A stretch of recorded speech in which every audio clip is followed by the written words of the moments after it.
बिहार का एक ऐसा विधानसभा सीट जो कभी कांग्रेस का अपना गढ़ हुआ करता था, लेकिन 1985 में हुई एक गलती की वजह से यह सीट कांग्रेस के हाथ से फिसल गया। और फिसला भी ऐसा कि जिसके बाद आज तक कांग्रेस वहां से एक भी चुनाव नहीं जीत पाई।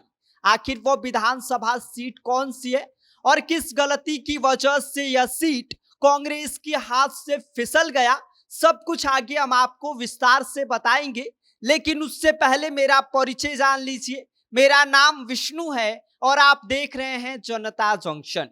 बिहार की राजनीति हमेशा से ही उतार चढ़ाव और समीकरण पर ही खेल रही है और हर विधानसभा सीट का अपना एक अलग इतिहास, अपनी एक अलग कहानी है। लेकिन अगर बात की जाए मुजफ्फरपुर जिले की कुढ़नी विधानसभा की, तो यहां कभी कांग्रेस का अपना मजबूत गढ़ हुआ करता था। यहां से कांग्रेस ने लगातार जीत दर्ज कर अपनी पकड़ बनाई थी। लेकिन 1985 में हुई एक गलती ने कांग्रेस के हाथ से यह विधानसभा सीट हमेशा के लिए छीन लिया।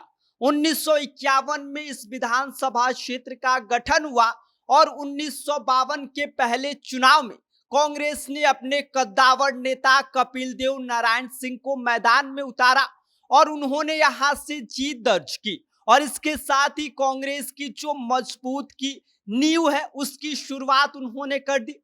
और 1957 में भी कपिल देव नारायण सिंह ने दोबारा कुढ़नी विधानसभा सीट से चुनाव जीत कर दिखा दिया और कुढ़नी कांग्रेस का अजय किला बना दिया। इसके बाद 1962 में राम गुलाम चौधरी और 1967 में कृष्ण नंदन सहाय ने कांग्रेस को मजबूती के साथ जीत दिलाई।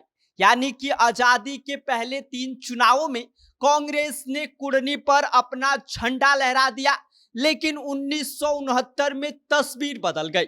उपचुनाव में आपको बता दें कि प्रजा सोशलिस्ट पार्टी के साधु नारायण शाही ने जीत दर्ज की और कांग्रेस को करारा झटका दिया। साधु नारायण शाही 1980 तक लगातार कुढ़नी से विधायक रहे। फिर आया 1985 का चुनाव। यह वही साल था जिसने कांग्रेस के हाथ से कुढ़नी की पकड़ को पूरी तरह से छीन लिया। दरअसल कांग्रेस ने टिकट बंटवारे में भारी गलती कर दी और स्थानीय स्तर पर मजबूत उम्मीदवार को दरकिनार कर दिया और बाहरी और कमजोर प्रत्याशी को मैदान में उतार दिया। और नतीजा वही रहा कि जनता नाराज हो गई और कांग्रेस को करारी हार का सामना करना पड़ा। इसके बाद आज तक कांग्रेस इस सीट पर वापसी नहीं कर सकी और 1985 की यह राजनीतिक जो चूक थी, यह कांग्रेस की कुढ़नी से स्थायी विदाई साबित हुई। और इधर 2015 में बीजेपी ने केदार प्रसाद गुप्ता को टिकट दिया और उन्होंने जदयू के उम्मीदवार मनोज कुमार सिंह को 11,570 वोटों की पटकनी देकर चुनाव जीत हासिल की। इसके बाद हालांकि 2020 के चुनाव में माहौल बदला। आरजेडी के अनिल कुमार सैनी ने कड़ी टक्कर दी और केदार गुप्ता को सिर्फ 712 वोटों से शिकस्त दी। लेकिन किस्मत फिर पलट गई। अनिल सैनी पर एनटीसी घोटाले का दाग लग गया और उनकी विधानसभा की सदस्यता रद्द हो गई। फिर आया समय दिसंबर 2022 का, जिस दौरान उपचुनाव हुआ और इस उपचुनाव में केदार गुप्ता ने वापसी करते हुए जेडीयू के मनोज कुशवाहा को 3,645 वोटों से हरा दिया।